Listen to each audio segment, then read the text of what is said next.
I've just watched part 3 of Judith Moritz's Panorama series on Lucy Letby, and overall I don't think it was that terrible.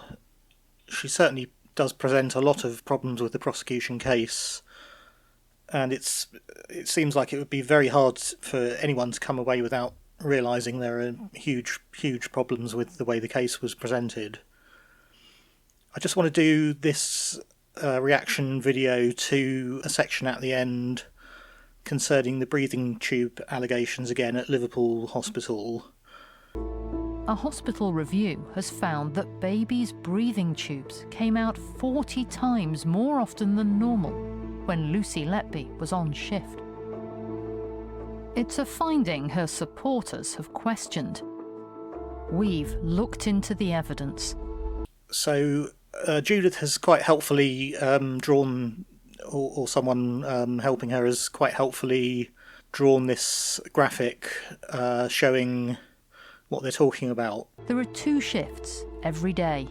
So if you have 10 ventilated babies on a unit for 5 days, you would have 100 ventilated shifts. Which I think is actually pretty useful in explaining it. Although the problem is Judith has come away from it completely misunderstanding what she's saying. So they describe ventilated shifts meaning a baby shift. So if they've got 10 babies and 10 shifts, that's 100 ventilated shifts, or what I would call 100 baby shifts. And Judith says that the rate of tube dislodgement is 1% of these. So that's one of these small cells in their graphic.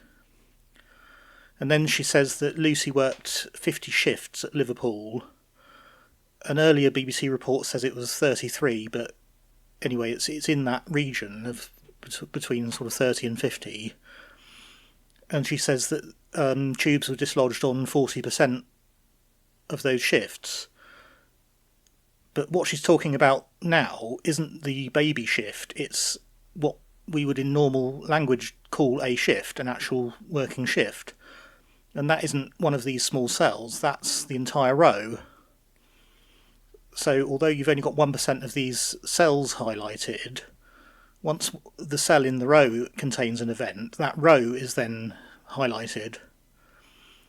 And what they do with the graphic at the end here is therefore completely wrong. On average, a tube came out unexpectedly in less than 1%.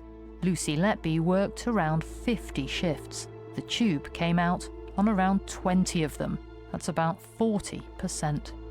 In the original BBC article following the Thirlwall inquiry hearing, it was also said that the comparator rate of 1% was per baby per nurse as well. They haven't included the per nurse part of that here, but I suspect it's still hiding in there somewhere. Adding in the per nurse would be a bit like extending this graphic out into 3 dimensions so that you had tiny cubes. And then if you had one cell activated, when we're talking about an actual shift in ordinary language, that would effectively then make a slice of it active as an event on that shift. Hopefully then you can see that you could have 40% of the slices activated while only 1% of the cells were active, and this would be exactly the same thing.